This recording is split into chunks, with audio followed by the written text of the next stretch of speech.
ദൈവത്തിൻ്റെ സന്നിധിയിലേക്ക് കടന്നു വന്ന് ദൈവത്തിൻ്റെ പൂർണ്ണമായ പ്രത്യാശ സമർപ്പിച്ചുകൊണ്ട് ജീവിക്കുന്നതിൻ്റെ ആവശ്യകതകൾ ഏറെ ഉയരുന്ന ഒരു കാലഘട്ടത്തിലാണ് നാം ജീവിക്കുന്നത്. ചുറ്റുപാടുകളിലെ പ്രതിസന്ധികൾ ഉണ്ടാകാറുണ്ട്, ദുരന്തങ്ങൾ ഉണ്ടാകാറുണ്ട്. ജീവിതത്തിലെ പ്രതിസന്ധികൾ, ദുരന്തങ്ങൾ ഉണ്ടാകുമ്പോഴുള്ള ചോദ്യം നാം ഇങ്ങനെ ചോദിക്കുന്നു. നമ്മുടെ ജീവിതത്തിലെ ഉണ്ടാകുമ്പോൾ നമ്മെ തന്നെ നീതീകരിച്ചുകൊണ്ട് നാം ചിലപ്പോൾ ചോദിക്കുന്ന ഒരു ചോദ്യം ഇതാണ്: എന്തുകൊണ്ട് എനിക്ക് ഇങ്ങനെ സംഭവിച്ചു? ഇതിനു മാത്രം ഞാൻ തെറ്റുകാരനും കുറ്റക്കാരനുമാണോ? നമ്മുടെ നോട്ടത്തിൽ എന്നേക്കാളിൽ മോശക്കാരായ എത്രയോ പേർ സുഖത്തിലും സന്തോഷത്തിലുമൊക്കെ ജീവിക്കുന്നു. ഇത്തരം ചിന്തകൾ നമ്മെ വേട്ടയാടുകയും ജീവിതത്തോട് നിഷേധ മനോഭാവം പുലർത്തുവാൻ ഇടയാക്കുകയും ചെയ്യുന്നു. ലോക പ്രശസ്ത ടെന്നീസ് താരമായിരുന്ന ആർതർ ആഷ് ടെന്നീസ് പ്രേമികളുടെ ആ കാലഘട്ടത്തിലെ ഹരമായിരുന്നു. പ്രശസ്തിയുടെ ഉച്ചകോടിയിൽ നിൽക്കുമ്പോഴാണ് അദ്ദേഹത്തിന് എയ്ഡ്സ് എന്ന രോഗം ബാധിക്കുന്നത്. അങ്ങനെ ചിന്തിക്കുമ്പോൾ അദ്ദേഹത്തിൻ്റെ ജീവിതത്തിൽ വന്ന, അല്ലെങ്കിൽ ജീവിതക്രമത്തിൽ വന്നതായ വീഴ്ചകളുടെ ഫലമായിട്ടാണ് ഉണ്ടായതെന്നാണ് ലോകം ചിന്തിക്കുന്നത്. അപ്പോൾ അദ്ദേഹത്തിന് എന്തോ ആവശ്യത്തിന് രക്തം കുത്തിവെച്ചു. അപ്പോൾ ആ രോഗബാധയുള്ളതായ ആളുടെ രക്തമായിരുന്നു കുത്തിവെച്ചത്. അതിൽ നിന്നുമാണ് ഉണ്ടായത്. അദ്ദേഹം കളിക്കളത്തിൽ നിന്ന് വിരമിച്ചപ്പോൾ എല്ലാവർക്കും സഹതാപമായി. അദ്ദേഹം വിളറിയ മുഖവുമായിട്ട് TV-യിൽ പ്രത്യക്ഷപ്പെടുമായിരുന്നു. പിന്നീട് അദ്ദേഹം എയ്ഡ്സ് രോഗികൾക്ക് വേണ്ടി സഹായ അഭ്യർത്ഥന നടത്തുമായിരുന്നു. അദ്ദേഹം ഒരു തികഞ്ഞ ദൈവവിശ്വാസിയായിരുന്നു. തൻ്റെ അവസ്ഥയെപ്പറ്റി പരാതി പറയുകയോ, അദ്ദേഹത്തിൻ്റെ കുഴപ്പം കൊണ്ടല്ല ഉണ്ടായത്, രക്തം ഒരാളിൽ നിന്ന് സ്വീകരിച്ചപ്പോൾ ഉണ്ടായതായ മാറ്റമാണ് അദ്ദേഹത്തിനുണ്ടായത്. അതിൽ അദ്ദേഹം പരിഭവപ്പെടുകയോ പരാതി പറയുകയോ ചെയ്തില്ല. ഇത്തരം അനുഭവങ്ങൾ ഉള്ളവർ കയ്പ് നിറഞ്ഞവരാകും. സ്വയം വെറുക്കുന്നവരും ശപിക്കുന്നവരുമൊക്കെ ആയിട്ട് മാറുന്ന ഒരു കാലഘട്ടമുണ്ട്. എന്നാൽ ആർതർ ആഷിൻ്റെ പ്രതികരണം വ്യത്യസ്തമായിരുന്നു. മാരകമായ രോഗം അദ്ദേഹത്തെ ബാധിച്ചു എങ്കിലും അദ്ദേഹത്തിൻ്റെ പ്രസന്നതയ്ക്കോ അദ്ദേഹത്തിൻ്റെ സ്വഭാവത്തിനോ മാറ്റം വരുത്തിയില്ല. പലരെയും അത് ആശ്ചര്യപ്പെടുത്തി. അദ്ദേഹത്തിൻ്റെ ചോദ്യം: എൻ്റെ ജീവിതത്തിൽ എനിക്ക് ലഭിച്ച അനുഗ്രഹങ്ങളെ ഓർക്കുമ്പോൾ എന്തുകൊണ്ട് അവ എനിക്ക് ലഭിച്ചു എന്ന് ഞാൻ എന്നോട് ചോദിക്കുകയാണ്. ഇത് ആരും ഓർക്കാറില്ല, ചോദിക്കാറില്ല.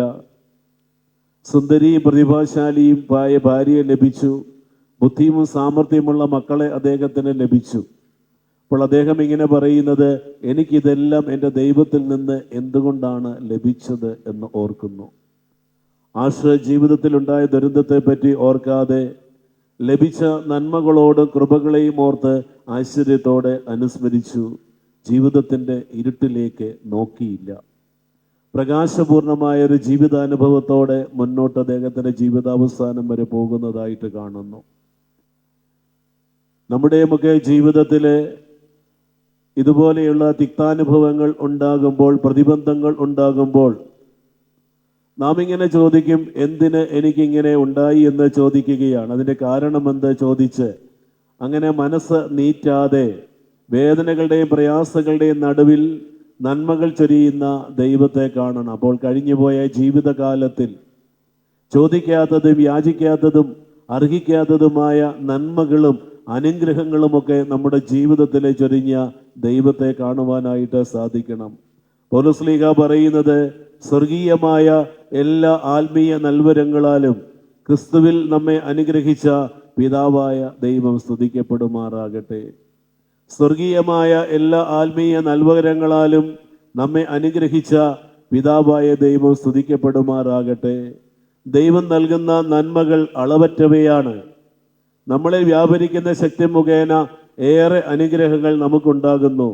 അതുകൊണ്ട് ഇപ്പോൾ നമുക്ക് പ്രാർത്ഥിക്കുവാൻ സാധിക്കണം. ഈ കാലഘട്ടത്തിൽ ദൈവമേ, ഏറെ നന്മകൾ ഞങ്ങൾക്ക് നൽകിയിട്ടുണ്ട്.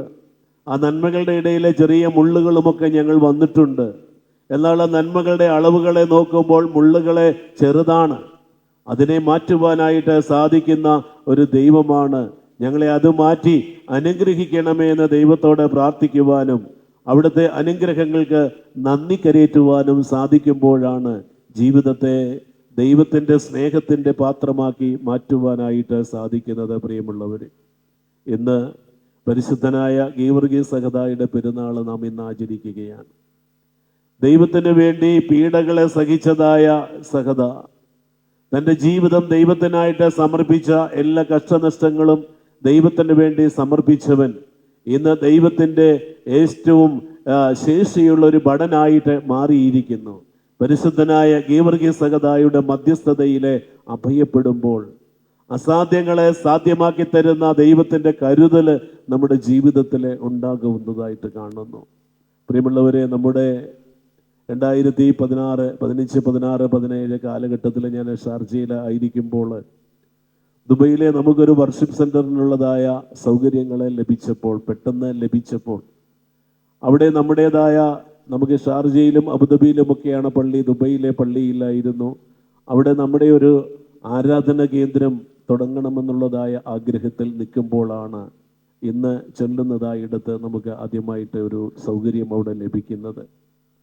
അപ്പോൾ അവിടെ ആ പള്ളി ക്രമീകരിച്ച് 2016 ഓഗസ്റ്റ് മാസം 6-ാം തീയതി കൂടാര പെരുന്നാൾ ദിവസം അഭിനയ തിരുമനസ് കൊണ്ട് കടന്നു വന്ന് ബലിയർപ്പിച്ച് താൽക്കാലിക കൂദാശ നടത്തി ആ പള്ളി അവിടെ പ്രതിഷ്ഠിച്ചു. അപ്പോൾ അവിടെ വെച്ച് ഈ പള്ളിക്ക് എന്ത് പേരിടണമെന്നുള്ളതായ ഒരു ചിന്ത അവിടെ ഉണ്ടായി. അപ്പോൾ ആ ദേശത്ത് ഗീവർഗീസ് സഹദായുടെ നാമത്തിൽ ദുബൈയിലെ പള്ളികളൊന്നും തന്നെ ഇല്ലായിരുന്നു. അപ്പോൾ എൻ്റെ മനസ്സിൽ വന്നപ്പോൾ അഭിനയ തിരുമനസിനോട് ഇങ്ങനെ പറഞ്ഞു, നമുക്ക് ഗീവർഗീസ് സഹദായുടെ പേരിലിട്ടാൽ ഇതൊരു ഇടവകയായിട്ട് നമുക്കിത് രൂപാന്തരപ്പെടണം. അങ്ങനെയൊക്കെയുള്ള അസാധ്യങ്ങളെ സാധ്യമാക്കുന്ന പ്രാർത്ഥനകളുമായിട്ട് നമുക്ക് അതിനെപ്പറ്റി ഒന്ന് ചിന്തിച്ചാൽ കൊള്ളാമെന്നപ്പോൾ തിരുമനസും അതുകൊണ്ട് പറഞ്ഞു. അങ്ങനെ ആ പള്ളിക്ക് ആ പേരിട്ടു. ഇന്നതൊരു സ്വതന്ത്ര ഇടവകയായിട്ട് ഒരു വൈദികൻ്റെ ഒരു വിസയും ഒക്കെ എല്ലാം പെട്ടെന്നായിരുന്നു അത് ക്രമീകരിക്കപ്പെടുവാനായിട്ട് സാധിക്കുന്ന ഒരു തലത്തിലേക്കൊക്കെ എത്തുവാനായിട്ട് സാധിച്ചു. ധാരാളം ആളുകളെ ഇടവക അംഗങ്ങളായിട്ട് അവിടെ വന്നു ചേരുന്നു. ദുബൈയിലെ വന്നു ചേരുന്ന എല്ലാ ജ്ഞാനായ മക്കളും ഇന്ന് അവിടേക്ക് കടന്നു വരുന്നു. ശനിയാഴ്ച ദിവസങ്ങളിലെ വൈകുന്നേരങ്ങളിലെ കുർബാനയെ തുടർന്ന് ആരാധനയോടുകൂടെ അവിടെ നടക്കുന്ന ഒന്നായിട്ടത് മാറുന്നു ദുബായ് സെന്റ് ജോർജ് ജ്ഞാനായ പള്ളി എന്ന്. അപ്പോൾ ഗീവർഗീസ് സഹദ അസാധ്യങ്ങളെ സാധ്യമാക്കുന്നവനാണ്. പരിശുദ്ധനായ ഗീവർഗീസ് സഹദയുടെ മധ്യസ്ഥതയിൽ അഭയപ്പെട്ടുകൊണ്ട് ഞാനും നിങ്ങളും ഇന്ന് പ്രാർത്ഥിക്കുമ്പോൾ ഈ പെരുന്നാൾ ആചരിക്കുന്ന കുടുംബം എന്തിനു വേണ്ടിയാണോ ഇത് സമർപ്പിക്കുന്നത്, ആ പരിശുദ്ധനായ ഗീവർഗീസ് സഹദയുടെ മധ്യസ്ഥതയിൽ അഭയപ്പെട്ടുകൊണ്ട് പ്രാർത്ഥിക്കുമ്പോൾ അസാധ്യങ്ങളെ സാധ്യമാക്കുന്ന ദൈവത്തിൻ്റെ സാമീപ്യത്തിലൂടെ അനുഗ്രഹ മഴകളെ പെയ്യിക്കുന്ന ഒരു അത്ഭുതങ്ങളിലേക്ക്, ശ്രേഷ്ഠതകളിലേക്ക്, അനുഭവങ്ങളിലേക്ക് നമ്മെ കൂട്ടിക്കൊണ്ടുപോകുന്നു ആ പരിശുദ്ധന്റെ സാന്നിധ്യം. ആ പരിശുദ്ധന്റെ സാന്നിധ്യം നമ്മുടെ ഹൃദയങ്ങളിലേക്ക് സ്വീകരിക്കുവാനായിട്ട് സാധിക്കുമ്പോഴാണ് പെരുന്നാളിൽ നമ്മുടെ ആഘോഷങ്ങൾ അർത്ഥപൂർണമാകുന്നത്.